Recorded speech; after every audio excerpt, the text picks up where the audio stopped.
کو جنہوں نے بہت سارے انوینشن سے اپنے مستفید کیا، ان لوگوں کی زندگیوں کو آج بھی ہم دیکھتے ہیں تو ان سے ایک روشنی ہم کو ملتی ہے۔ تو علم کے نتیجے میں اللہ رب العالمین نے درجات کے بلند کرنے کا وعدہ کیا ہے۔ پھر علم کے نتیجے میں جو تیسرا فائدہ ہے وہ یہ آیا، اور پھر جب وہ بوڑھے ہو گئے، ضعیف ہو گئے، تو قوم کے لوگ آئے اور مطالبہ ان سے کیا کہ آپ ہمارے اوپر کسی بادشاہ کو مقرر کر دیجیے تاکہ اس کی قیادت میں ہم فلسطین کے اوپر حملہ کریں۔ فلسطین کے اوپر حملہ کرنے کا مطالبہ حضرت موسیٰ علیہ السلام ہی کی زندگی میں اللہ رب العالمین نے ان کی زبانی قوم بنی اسرائیل سے کیا۔ اس موقع پر وہ لوگ نہیں مانے، موسیٰ علیہ السلام کا ساتھ دینے تھوڑے سے لوگ تیار ہوئے تھے، اور وہ جارڈن گئے تھے، اور انہوں نے جارڈن کو اپنی زندگی میں اپنے ہاتھوں سے فتح بھی کیا تھا، اور پھر اس کے بعد ان کا انتقال ہو گیا، سرزمین فلسطین ان کے ہاتھوں فتح نہیں ہو سکی۔ تو شموئیل علیہ السلام کے آخری عمر میں آ کر جب ان لوگوں نے مطالبہ کیا تو اس موقع پر اللہ رب العالمین نے ایک نوجوان کی طرف وقت کے نبی کو اشارہ کیا کہ اس نوجوان کو قوم کا سردار بنایا جائے۔ طالوت اس کا نام تھا، اور جس موقع پر طالوت کے بارے میں ڈکلیئر کیا وقت کے نبی نے کہ یہ تمہارے اوپر سردار بنایا جا رہا ہے، 30 سال کا ایک نوجوان تھا، اللہ نے اچھی جسامت سے بھی اسے نوازا تھا، اور علم کے لحاظ سے بھی قوم کے اندر ممتاز اہمیت کا حامل تھا۔ تو اس موقع پر قوم کے لوگ بے چین ہو گئے، انہوں نے کہا کہ ہم مال و دولت میں طالوت سے آگے بڑھے ہیں، نحن احق بالملک منہ ولم یؤت سعۃ من المال، مال اور دولت کے لحاظ سے ہمارا اور طالوت کا کوئی کمپیریزن نہیں ہے، ہم کو زیادہ اس بات کا حق ملتا ہے، ہم زیادہ اس بات کے حقدار ہیں کہ ہم کو قوم کا سردار بنایا جائے، سربراہی ہمیں دی جائے۔ لیکن اس موقع پر نبی نے جو جواب دیا قرآن نے اس کو محفوظ کیا۔ وقال لهم نبیہم، ان کے نبی نے اس موقع پر کہا ان اللہ قد بعث لکم طالوت ملکا، اللہ نے طالوت کو تمہارے پر بادشاہ بنایا ہے۔ کیوں بنایا ہے؟ وَزَادَهُ بَسْطَةً فِي الْعِلْمِ وَالْجِسْمِ، اس وجہ سے کہ نالج کے بھی لحاظ سے، جسمانی قوت کے بھی لحاظ سے، دونوں چیزوں کے لحاظ سے تمہارے اندر وہ ممتاز۔ گویا طالوت کو اقتدار سے اللہ رب العالمین نے نوازا، نبی کو اشارہ کر کے ڈکلیئر کروایا گیا نبی کی زبانی سے، نبی کی زبانی کے طالوت تمہارے اوپر حکمران ہوگا۔ تو اس کا ریزن جو بتلایا قرآن نے وہ ہے کہ زادہ بسطۃ فی العلم والجسم، علمی لحاظ سے بھی جسمانی لحاظ سے، دونوں لحاظ سے قوم کے اندر ممتاز۔ پھر علم کا جو چوتھا فائدہ ہے وہ یہ کہ اس کے نتیجے میں انسانی دعوت زیادہ تیز رفتاری کے ساتھ اثر پذیر ہو سکتی، اثر انداز ہو سکتی۔ دنیا میں عام طور پر یہ ہوا ہے، ہر دور میں ہوا ہے کہ جو لوگ علم کے میدان میں آگے بڑھے، جنہوں نے سائنس اور ٹیکنالوجی میں ترقی کی، وہ لوگ دنیا پر عملاً ڈومینیٹ کرتے ہیں، اور پھر اس کے بعد ان کی تہذیب دنیا پر ڈومینیٹ کرنے لگتی ہے، ان کا تمدن دنیا پر ڈومینیٹ کرنے لگتا ہے، ان کا کلچر، ان کا تمدن، ان کی زبان، ان کے طور طریقے، ان کے لائف اسٹائل، گویا ہے کہ ہر لحاظ سے دنیا کے اوپر ان کو ایک قسم کا مقام مل جاتا ہے۔ اس وقت ہم دیکھ رہے ہیں کہ امریکہ علم کے لحاظ سے دنیا کا امام بنا ہوا، اس نے سائنس اور ٹیکنالوجی کے میدان میں زبردست ترقی کی ہے، اس کے سائنسدانوں نے پچھلے 3-4 صدیوں میں دنیا کو بے شمار ایجادات سے روشناس کروایا، نتیجہ یہ کہ عملاً وہ دنیا کا لیڈر بنا ہوا۔ سائنس کے میدان میں اس کی جو ترقی تھی اس کے نتیجے میں عملاً دنیا کو وہ ڈکٹیٹ کرنے کی پوزیشن میں، اس کی تہذیب کو دنیا اختیار کر رہی ہے، ان کے تمدن کو اختیار کرتی، ان کی زبان اس کو بول کر بھی فخر محسوس کرتی۔ تو اس طریقے سے دنیا میں ہمیشہ سے یہ ہوا ہے کہ جو قوم علم کے میدان میں آگے بڑھی ہے، دنیا میں اس کی تہذیب، اس کا تمدن، اس کے طور طریقے، ان چیزوں کو زبردست فروغ نصیب ہوا۔ پھر علم کا جو 5واں فائدہ ہے وہ یہ کہ اس کے نتیجے میں دنیا میں بسا اوقات انسان وہ کام کرنے کے قابل ہو جاتا ہے جو اور لوگ نہیں کر پاتے۔ مثال کے طور پر قرآن حکیم تذکرہ کرتا ہے حضرت داؤد اور حضرت سلیمان علیہ السلام کا، کہ سلیمان علیہ السلام کو اللہ رب العالمین نے علم بھی دیا تھا اور اقتدار بھی دیا تھا۔ وَلَقَدْ آتَيْنَا دَاوُودَ وَسُلَيْمَانَ عِلْمًا، داؤد اور سلیمان دونوں کو ہم نے علم سے نوازا تھا۔ اور اس کے بعد اس مرحلے کا قرآن تذکرہ کرتا ہے جبکہ حضرت سلیمان کا دربار لگا ہوا ہے، اور اس دربار میں اچانک ایک پرندہ ہدہد آتا ہے، اور اس موقع پر وہ خبر دیتا ہے کہ ملکہ سبا قریب میں ایک ملک پر حکمرانی کرتی ہے، اس کا اقتدار ایسا ہے، اور وہاں کی قوم سورج کی پرستش کرتی ہے۔ تو اس موقع پر حضرت سلیمان علیہ السلام اپنا پیغام بھیجواتے ہیں ہدہد کے ذریعے سے، اور پھر اس کے بعد جواب میں ملکہ سبا کچھ تحفے بھیجواتی ہے، اور پھر اس کے بعد وہ مرحلہ آ جاتا ہے کہ ملکہ سبا فیصلہ کر لیتی ہے کہ میں حضرت سلیمان کے پاس پہنچوں گی اور ان کے آگے سجدہ۔ تو اس کا جو سفر کا آغاز ہوا ہے ملکہ سبا کا، تو حضرت سلیمان علیہ السلام نے اپنے درباریوں سے سوال کیا کہ کیا تم میں سے کوئی ہے جو ملکہ کے یہاں پہنچنے سے پہلے اس کے تخت کو ہمارے پاس پہنچا دے؟ تو اس موقع پر قرآن یہ کہتا ہے کہ خالا عفریت من الجن، ایک جن اٹھ کر کھڑا ہو گیا۔ حضرت سلیمان کو اللہ نے بے نظیر حکمرانی دی تھی، جنات بھی تھے ان کے اور اس نے کہا کہ انا آتی کا بھی قبل ان تقوم من مقامک، آپ کے اپنے مقام کو چھوڑنے سے پہلے، یعنی آپ کی اس میٹنگ کے برخاست ہونے سے پہلے میں اس تخت پر قال الذی عنده علم من الکتاب، لیکن قرآن کہتا ہے کہ ایک شخص جس کے پاس علم تھا کتاب کا وہ اٹھ کر کھڑا، اور اس نے کہا کہ انا آتی کا بھی قبل ان یرتد الیک طرفک، آپ کے پلک جھپکنے سے پہلے میں یہ کام کر دوں۔ گویا جن نے تو یہ بات بتلائی تھی کہ آپ کی میٹنگ کے ختم ہونے سے پہلے ملکہ سبا کا تخت یہاں پہنچا دیا جائے گا، لیکن ایک شخص جس کے بارے میں قرآن کہتا ہے اس کی ایک ہی صفت بتلاتا ہے کہ علم تھا اس شخص کے پاس۔ کون سا علم تھا اس کی کوئی تفصیل قرآن حکیم نہیں، اور پھر اس کے نتیجے میں اس نے ایک لمحے کے اندر اس تخت کو پہنچا۔ آج کے ٹیکنالوجی کے زبردست ایڈوانسڈ پیریڈ میں بھی اگر ہم دیکھتے ہیں تو انسان یقیناً دنیا کے کونے سے دوسرے کونے تک فیکس کو پہنچا سکتا، فیکس کے ذریعے سے ایک میسج کمیونیکیٹ کرے، ای میل کے ذریعے سے میسج کمیونیکیٹ کرے، اپنی آواز کو تو یقیناً پہنچانے میں کامیاب ہو سکتا،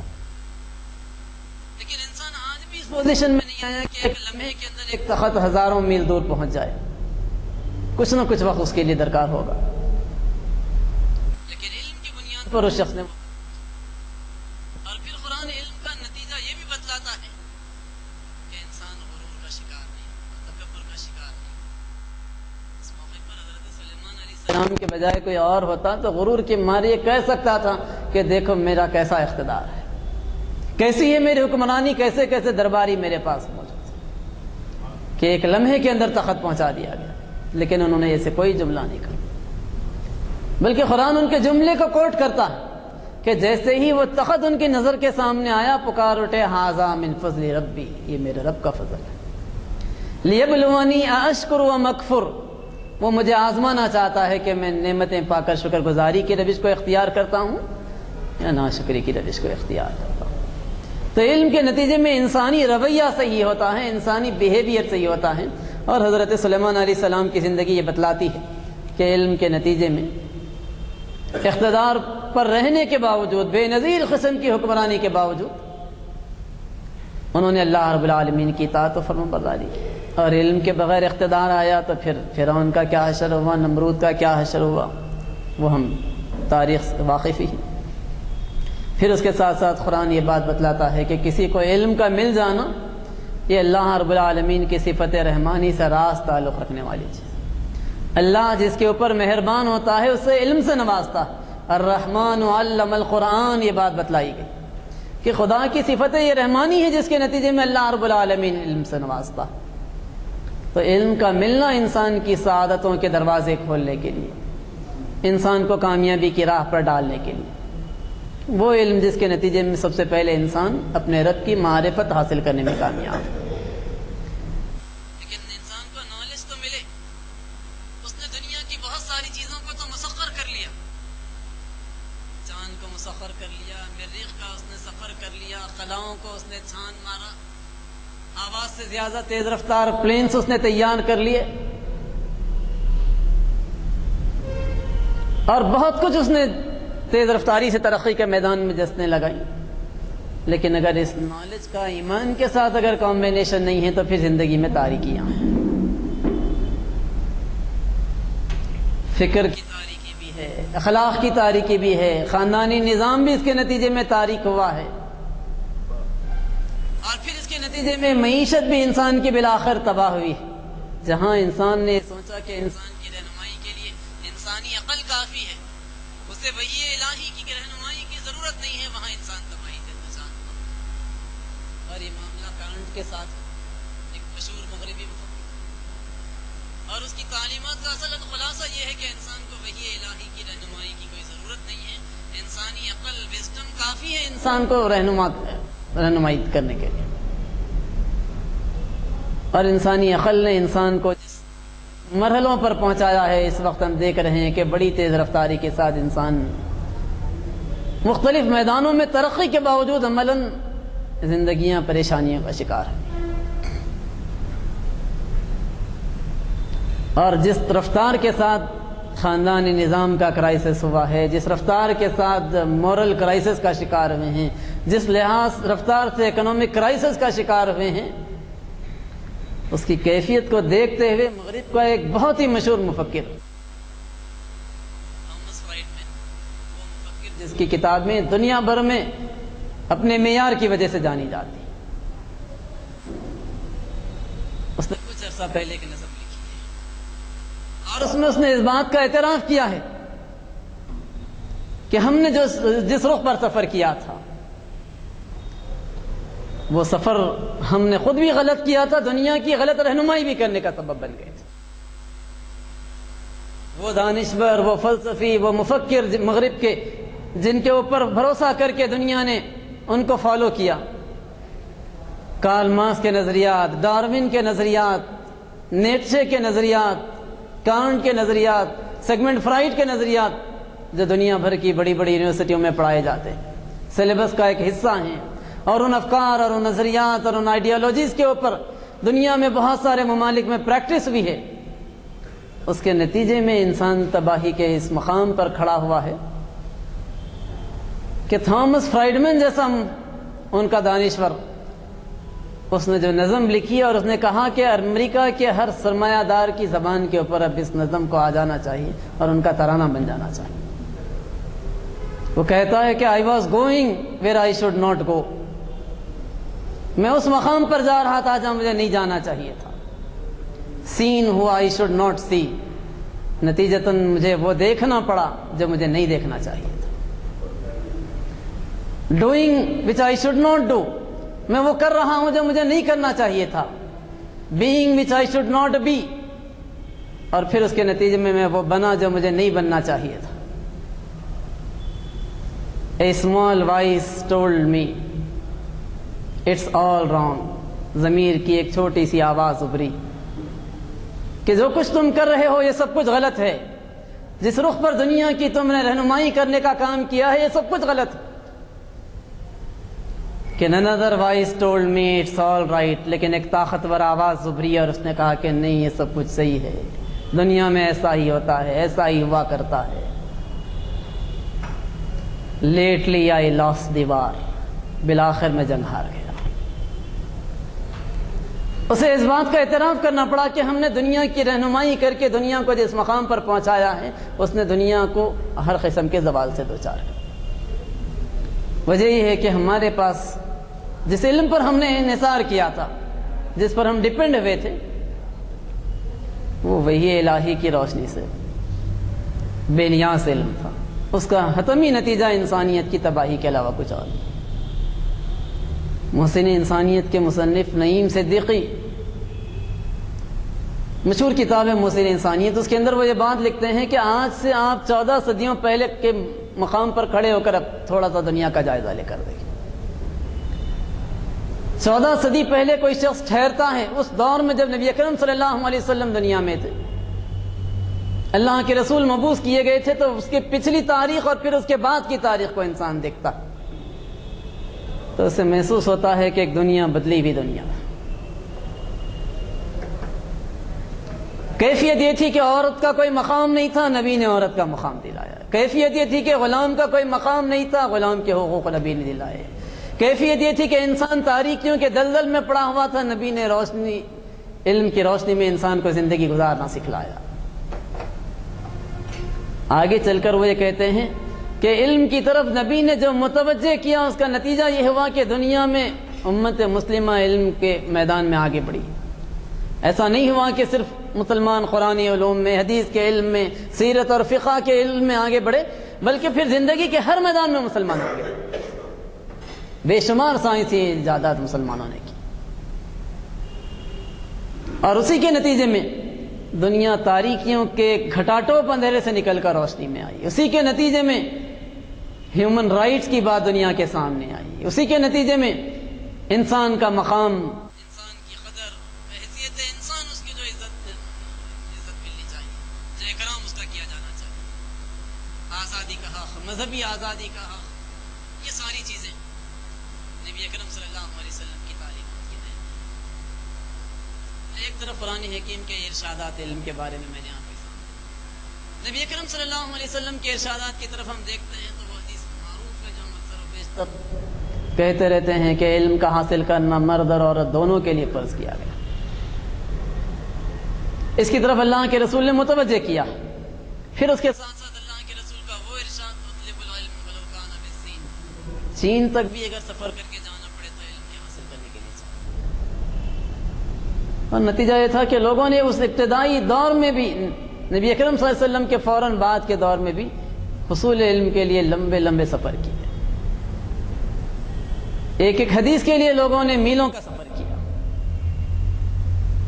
ایک ایک صحابی سے ملاقات کر کے کسی ایک پرٹیکولر چیپٹر کے بارے میں ایک حدیث ان کے پاس ہے تو اس کے بارے میں معلومات کرنے کے لیے لوگوں نے سفر۔ اللہ کے رسول صلی اللہ علیہ وسلم نے علم کی طرف یہاں تک متوجہ کیا، یہاں تک بات بتلائی کہ تمہارا 2 آیات کا علم کا حاصل کرنا رات بھر کی نفل نمازوں سے کہیں زیادہ بہتر۔ کبھی اللہ کے رسول نے یہاں تک کہا، ابن ماجہ کی حدیث ہے کہ تم عمل کرو یا نہ کرو لیکن علم حاصل کرو۔ کیوں کہا گیا آخر؟ یہ وجہ یہ ہے کہ انسان کے پاس علم ہوگا اور علم کے باوجود اگر وہ کوئی غلط عمل کرے گا تو اس کے نتیجے میں غلطی کو کم از کم غلطی اس کا ضمیر بتلائے گا، اور اس کے نتیجے میں اس بات کا امکان ہوگا کہ کبھی مستقبل میں اس کی اصلاح ہو۔ لیکن اگر علم نہیں ہوگا تو انسان غلط کرتا بھی رہے گا اور سمجھتا رہے گا کہ میں حق پر ہوں، ساری زندگی غلطیاں اس سے ہوتی رہیں گی، لیکن اس کے باوجود وہ اس یقین کے ساتھ غلطیاں کرتا رہے گا کہ میں حق پر ہوں۔ اسی وجہ سے اللہ کے رسول نے کہا کہ عمل کرو یا نہ کرو مگر علم حاصل کرو۔ خود اللہ کے رسول صلی اللہ علیہ وسلم کا وہ واقعہ، جب کہ مسجد نبوی پہنچے تو 2 حلقے بنے ہوئے تھے، ایک طرف کچھ لوگ ذکر میں مشغول تھے، کچھ لوگ حصول علم کے لیے مشغول تھے۔ اللہ کے رسول گئے ذکر کے حلقے میں اور وہاں لوگوں کی تعریف کی کہ تم ایک اچھا کام کر رہے ہو، لیکن اللہ کے رسول بنفس نفیس جا کر بیٹھے تو اس حلقے میں بیٹھے جہاں پر علم کی گفتگو ہو رہی تھی۔ علم کی جو فضیلت ہے اللہ کے رسول صلی اللہ علیہ وسلم کے اس طرز عمل سے ہمارے سامنے آ۔ تو ایک طرف قرآن کے ارشادات، دوسری طرف ہم نبی اکرم صلی اللہ علیہ وسلم کے ارشادات کو دیکھتے ہیں، اور پھر ہمارے اسلاف کو اگر دیکھیں تو امام غزالی رحمۃ اللہ علیہ نے کمپلیٹ ایک چیپٹر لکھا ہے احیاء العلوم کے اندر، علم کو عبادت کے اوپر فضیلت، اس عنوان کے اوپر انہوں نے علم کے رکھنے والے کو عبادت کے کرنے والے پر فضیلت ہے اور علم کو عبادت کے اوپر فضیلت ہے، ایک پورا چیپٹر انہوں نے لکھا۔ مولانا ابو الحسن علی ندوی رحمۃ اللہ علیہ پرسنل لا بورڈ کے سابق صدر ایک موقع پر حیدرآباد آئے تھے، کچھ نوجوانوں کی گیدرنگ، اسٹوڈنٹس تھے۔ اس موقع پر انہوں نے یہ بات بتلائی تھی کہ علم حاصل کرنے کی طرف نوجوانوں کو متوجہ کرتے ہوئے کہا تھا کہ تم دنیا کے جس سبجیکٹ کا بھی علم حاصل کرو، 2 چیزیں اپنے سامنے رکھ کر علم حاصل کرو گے۔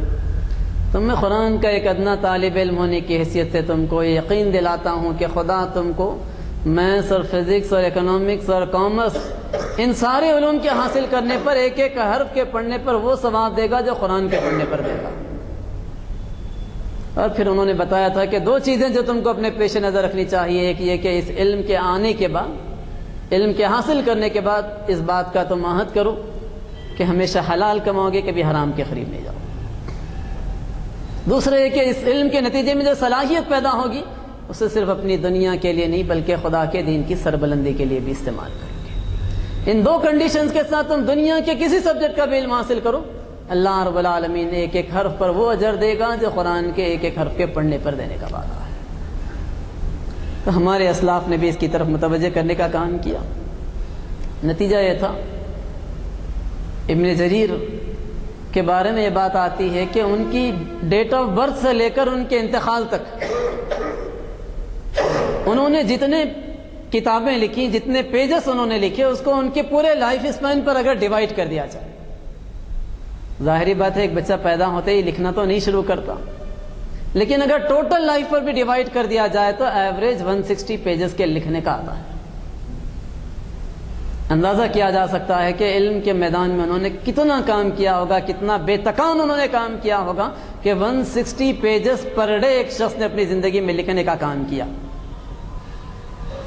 اسی طریقے سے جابر ابن حیان کا نام ہم کو ملتا ہے۔ الجبرا کا جو لفظ ہے وہ جابری کے نام سے وجود میں آیا۔ ہم جانتے ہیں کہ عرب کوئی چیز کو خاص کرنے کے لیے الف لام لگاتے ہیں آگے کسی چیز کی، اور جابری کے نام سے الجبرا کا لفظ وجود میں آیا اور دنیا کو اس نے روشناس کروایا۔ اسی طریقے سے مقدمہ ابن خلدون تاریخ کے مقدمہ سمجھا جاتا ہے۔ اموی دور کی تاریخ یہ بتلاتی ہے کہ خالد ابن یزید ابن معاویہ نے فلسفے کی خاص طور پر سرپرستی کی تھی۔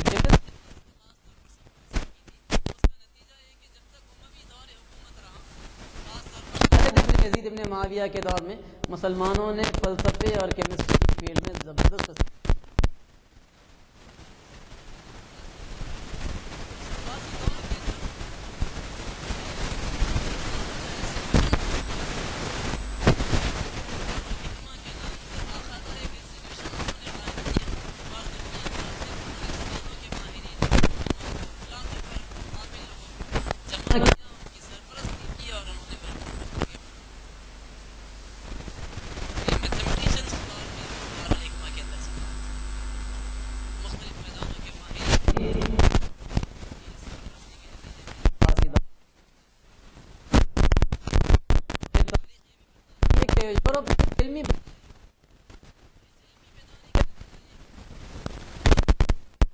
یورپ سے لوگ آنے لگے، اس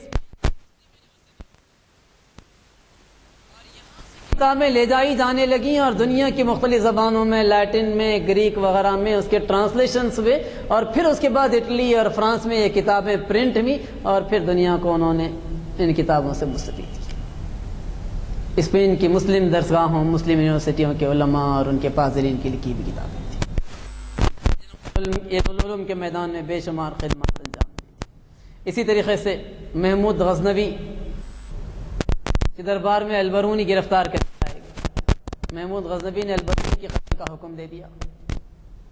تو اس موقع پر انہوں نے بتلایا کہ میں ایسٹرونومی کا ماہر ہوں، علم نجوم پر مجھے دسترس حاصل ہے، آپ مجھے قتل کر دیں گے تو آپ نقصان کریں گے، اس کے بجائے میں آپ کی حکومت کو فائدہ پہنچا سکتا ہوں۔ تو قتل کے حکم کو انہوں نے اس موقع پر منسوخ کر دیا اور اس کے نتیجے میں آگے البرونی نے بہت ساری خدمات انجام دی۔ یہی البرونی تھا جس نے ہندوستان کا سفر کیا تھا۔ یہاں پر اجازت نہیں تھی سنسکرت لینگویج کے سیکھنے کے اوپر۔ ہم جانتے ہیں کہ مخصوص طبقاتی کو، برہمنس کو اس کی اجازت، تو اس موقع پر بھیس بدل کر مندروں میں انہوں نے قیام کیا اور سنسکرت زبان سیکھی اور پھر کتاب الہند لکھی، جو ہندوستان کے بارے میں ایک بہت ہی مشہور کتاب آج بھی۔ یہی البرونی ہے جنہوں نے میڈیکل سائنسز پر کتاب لکھی، تو دنیا کی بڑی بڑی یونیورسٹیوں میں 500 سالوں تک البرونی کی لکھی ہوئی کتاب پڑھائی جاتی رہی۔ اسی طریقے سے تاریخ ہم کو یہ بھی بتلاتی کہ ابو اسحاق ابراہیم ابن جندب سب سے پہلے ٹیلیسکوپ کو ایجاد کرنے والا یہ مسلمان سائنسدان ابو اسحاق ابراہیم ابن جندب، 8ویں صدی عیسوی میں انہوں نے یہ کارنامہ انجام دیا تھا۔ پھر تاریخ یہ بھی بتلاتی ہے کہ نوبخت اور فضل ابن نوبخت 2 بھائی تھے۔ بغداد کی پوری ڈیزائننگ ان لوگوں نے کی تھی، دونوں بڑے سرویر تھے اور پھر دونوں نے سول انجینئرنگ میں غیر معمولی اپنا مقام پیدا کیا تھا۔ اور پھر تاریخ یہ بھی بتلاتی ہے کہ دنیا میں جو سب سے پہلی لائبریری قائم ہوئی وہ فضل ابن نوبخت نے قائم کی، ورنہ لائبریری کا کوئی تصور اس سے پہلے نہیں تھا۔ دنیا کو لائبریری کے تصور سے کسی نے روشناس کروایا تو وہ فضل ابن نوبخت تھا، اس کے نتیجے میں دنیا اس تصور سے روشناس۔ اسی طریقے سے فن حیت پر ایک مسلم سائنسدان نے 9ویں صدی کے آغاز میں کام کیا،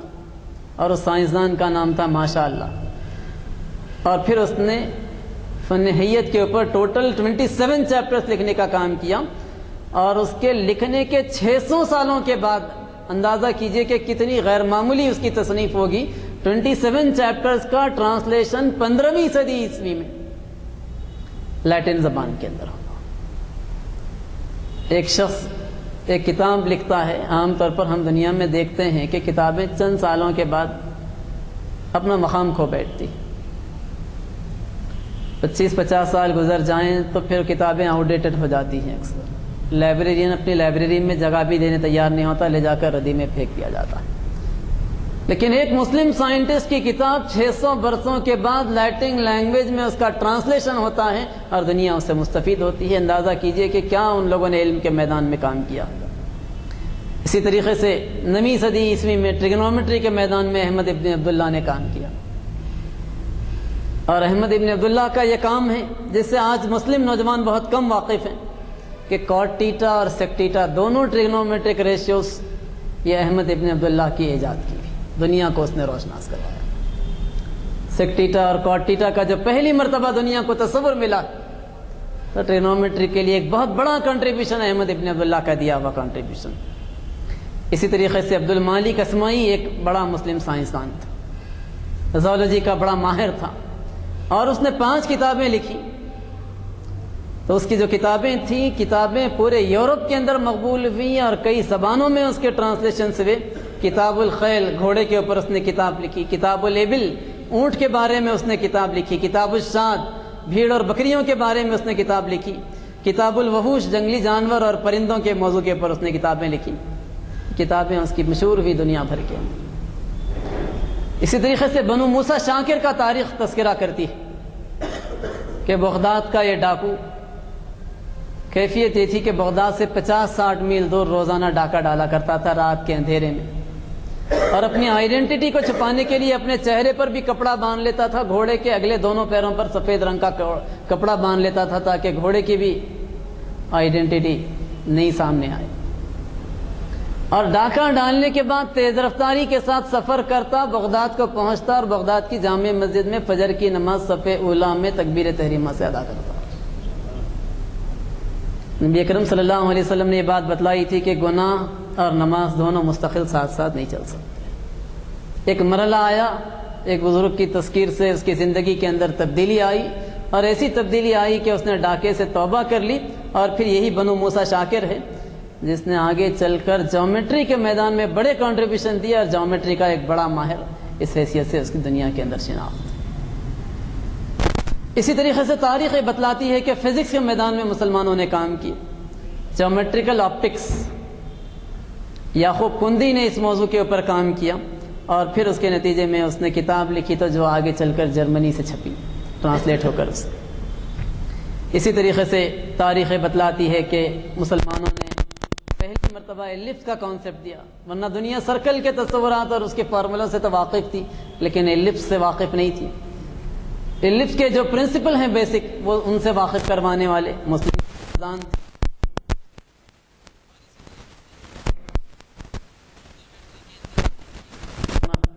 سورج کے جو گزرگاہ کا انکلینیشن ہے اس کا کریکشن کرنے کا کام کرنا، فرسٹ ایڈ کے لیے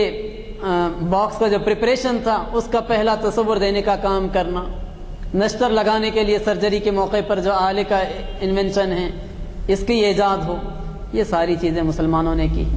تو اس طریقے سے تاریخ بتلاتی ہے کہ علم کے میدان میں مسلمانوں نے بڑے کارنامے انجام دیے۔ میں اپنی گفتگو کو اختتام کی طرف لاتے ہوئے آپ کے سامنے یہ بات رکھوں کہ ایک طرف قرآن کے ارشادات ہیں، نبی اکرم صلی اللہ علیہ وسلم کے فرامین ہیں، اسلاف کے ارشادات ہیں، پھر ان کی عملی کاوشیں، اس کے باوجود علمی مقام ہمارا پست کیوں ہے آج؟ اس کی وجوہات میں سے ایک وجہ تو یہ ہے کہ امت مسلمہ نے علم کی تقسیم کر ڈالی ہے۔ دینی اور دنیاوی علم کے خانوں میں سے بانٹا ہے۔ اللہ کے رسول نے علم نافع اور علم غیر نافع بتلائی تھی۔ ہر وہ علم جس سے انسان کو فائدہ پہنچے وہ مطلوب ہے، ہر وہ علم جس سے فائدہ نہیں پہنچے وہ نامطلوب۔ امام غزالی نے یہاں تک بات لکھی کہ کسی سوسائٹی کے اندر اس سوسائٹی کی ضرورت کو پیدا کرنے کے لیے مان لیجئے کہ 50 ڈاکٹرز کی ضرورت ہے، 25 انجینئرز کی ضرورت ہے اور کسی اور فیلڈ کے کچھ ماہرین کی ضرورت ہے، تو اس آبادی پر یہ فرض کفایہ بن جاتا ہے کہ اتنے ڈاکٹرز اور انجینئرز کو تیار کرنے کا کام کرے۔ نفل اور سنت کی بات نہیں ہے، صرف فضائل کی بات نہیں ہے، بلکہ فرض کفایہ بن جاتا ہے۔ سوسائٹی کی یہ اجتماعی ذمہ داری بن جاتی ہے کہ اس کی طرف وہ متوجہ کرنے کا کام کرے، لیکن ہم نے تقسیم کی اور یہ سمجھا کہ دنیاوی علوم نامطلوب ہیں، دینی علوم مطلوب ہیں۔ ایک طبقے نے یہ دیکھا کہ علوم دینی کی طرف متوجہ ہوں تو اس کے نتیجے میں مسائل ہمارے پیدا ہوتے ہیں، تو اس طریقے سے یہ مختلف چیزوں کے نتیجے میں علم کے میدان میں ہم پچھڑتے چلے گئے، نتیجتاً دنیا کے ہر میدان میں پچھڑ گئے، اور آج امت مسلمہ امامت دنیا کا جو مقام تھا وہ کھو بیٹھی ہے۔ ضرورت اس بات کی ہے کہ ہم اس کی طرف خود بھی متوجہ ہوں، جس ذریعے سے بھی علم کے کوئی بھی کام کے لیے ہم آگے بڑھانے میں لوگوں کو آگے بڑھا سکتے ہوں، انکریج کر سکتے ہوں، تو اس کام کو ہمیں کرنا چاہیے۔ جو حکومت کی اسکیمات ہیں ان سے بھی مستفید ہونے کی طرف لوگوں کو متوجہ کرنا چاہیے۔ NGOs قائم کر سکتے ہوں تو اس ذریعے سے کام کرنا چاہیے، جو ممکن ذریعہ ہو اس ذریعے سے کوشش کریں، تو یقیناً اس کے نتیجے میں امت مسلمہ اپنا کھویا ہوا وقار اور مقام حاصل کر سکتی ہے۔ اللہ تعالیٰ سے دعا ہے کہ اللہ تعالیٰ ہمیں اپنی ذمہ داریوں کو ادا کرنے کی توفیق اور صلاحیت عطا فرمائے۔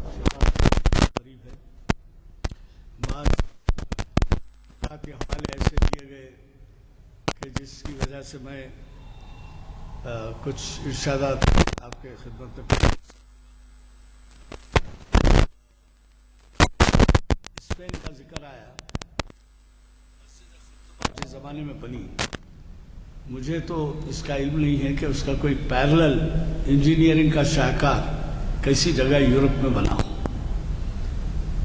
شاید ہی میں نے بھی یورپ کا دورہ کیا ہے، لیکن مرتبہ کا جو دور تھا اس دور میں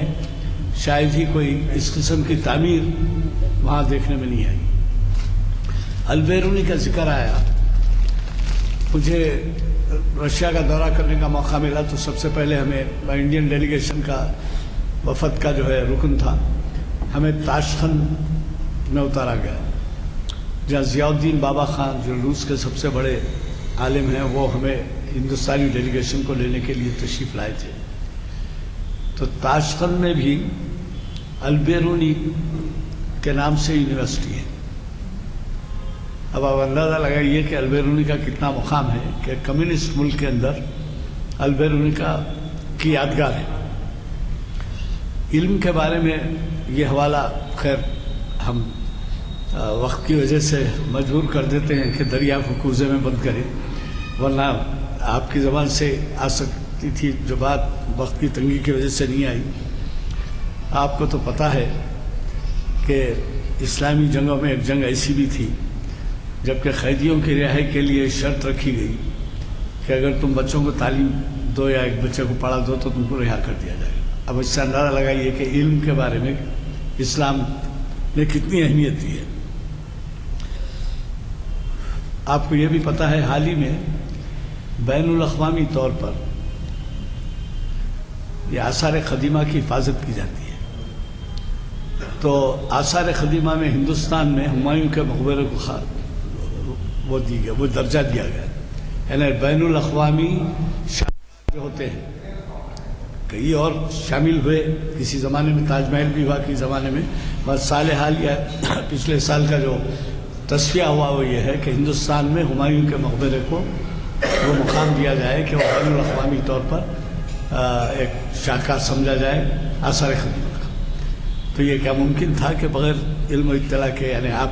ایک مسجد بناتے ہیں یا گھر بناتے ہیں تو آپ کو خود اندازہ ہے کہ کس مراحل سے گزرنا پڑتا ہے، انجینئر ہونا، اسکیچ بنانے والا ہونا، بلدیہ کی منظوری ہونا، فلاں ہونا، یہ ہونا۔ تو مطلب یہ ہے کہ ٹیکنیکلٹیز جو ہیں وہ اس قدر بڑی ہوئی تھی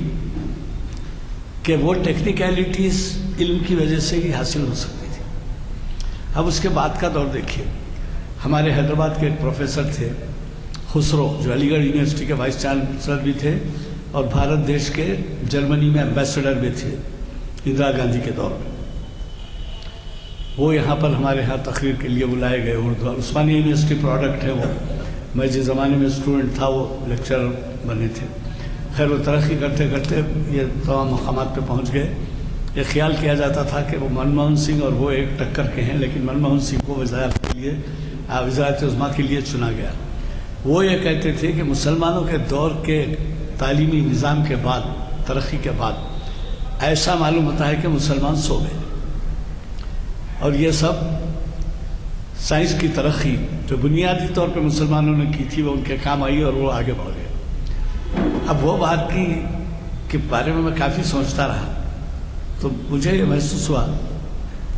آپ دنیا میں کوئی آج کی ضرورت میں سے کوئی ایسی چیز بتا دیجئے جس کو کہ ہم یہ ایٹریبیوٹ یا یہ کہہ سکیں کہ یہ مسلمانوں کی دین ہے. مثلا ریلوے جارج اسٹیفنسن کی دین ہے، ٹیلی فون الیگزینڈر گراہم بیل کی دین ہے، ہوائی جہاز رائٹ برادرز کی دین ہے، اور اسی طریقے سے ریڈیو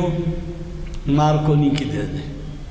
اور اسی طریقے سے فوٹوگرافی فلاں کی دین ہے، سائیکل فلاں کی دین ہے، موٹر فلاں کی دین ہے. یہ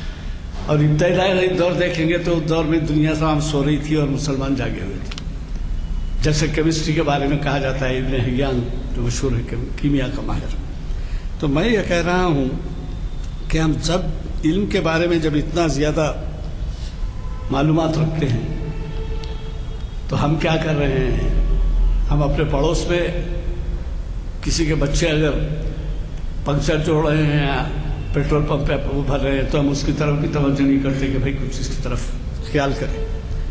اب آپ اندازہ لگائیے کہ اس دور میں بھی ایسے لوگ تھے کہ ایک عالم کتب خانے میں وقت گزارتے تھے 1 گھنٹہ، اور جب وہ کتب خانے میں دارالمطالعے میں داخل ہوتے تو باہر اجازت نہیں تھی کہ ان کو کوئی ڈسٹرب کرے. کوئی کیسے سے کیسے کام سے آئے وہ اندر منع کر کے جا کے بیٹھتے تھے کہ بھائی نہیں کرنا. ایک شخص آیا اور بولا میں فلاں سے ملنا چاہتا ہوں، وہ عالم صاحب سے. تو جو وہ تھا کتب خانے کا، اس نے کہا نہیں مل سکتے آپ، ان کی اجازت نہیں ہے. اب وہ کئی قسم کے بہانے کرنے لگا، بہت تڑپنے لگا، بہت ضروری کام ہے تو جا کے بولا. اب وہ عالم صاحب کیا جواب دے رہے ہیں سنیے. ان سے جا کے کہو کہ میں علماء کی صحبت میں بیٹھا ہوں. وہ کیا ہے علماء کی صحبت؟ کتابیں. یہ حال ہے، میں علماء کی صحبت میں بیٹھا ہوں، نہیں مل سکتا. اور ہمارا یہ حال ہے کہ اگر قرآن بھی پڑھ رہے ہیں، معاف کرنا بہت سے لوگ ایسے نہیں ہوں گے، میں اپنا طرز زندگی بتا رہا ہوں. عام طور پر قرآن پڑھ رہے ہیں اور آواز آئی، ارے بابا وہ دیکھو دودھ والا آیا، توجہ چلے گی. اسی طریقے سے تھوڑی دیر کے بعد وہ اخبار والا پکار رہا، دیکھو. یہ طریقے سے قرآن پڑھا جاتا ہے. قرآن اس طریقے سے پڑھا جاتا ہے. میں نام نہیں لیتا، ایسے پنڈتوں سے بھی میں واقف ہوں جو سیاسی رہنما تھے، اور کبھی ہم ان سے ملنے کے لیے جاتے اور ضروری کام ہوتا تو باہر ان کے روک دیتے تھے، کہتے صاحب وہ پوجا میں ہیں، یا وہ جو ہے اس وقت اجازت نہیں دیتے، اندر نہیں، ہم کسی کو داخلے کی اجازت نہیں، وہ اندر سے بند کر کے پڑھتے ہیں، وہ بھجن کرتے ہیں، کیا کرتے ہیں. اب آپ ہمارے حال سنیے، ہمارا حال دیکھیے. خصوصاً اہل خانہ جو ہوتے ہیں وہ اتنے مجبور ہوتے ہیں کہ وہ توجہ ہی نہیں دے سکتے پڑھائی کی طرف، دینی معلومات کی طرف. کیوں؟ یہی جو حال میں بولا کہ وہ نوکرانی آئی جھاڑ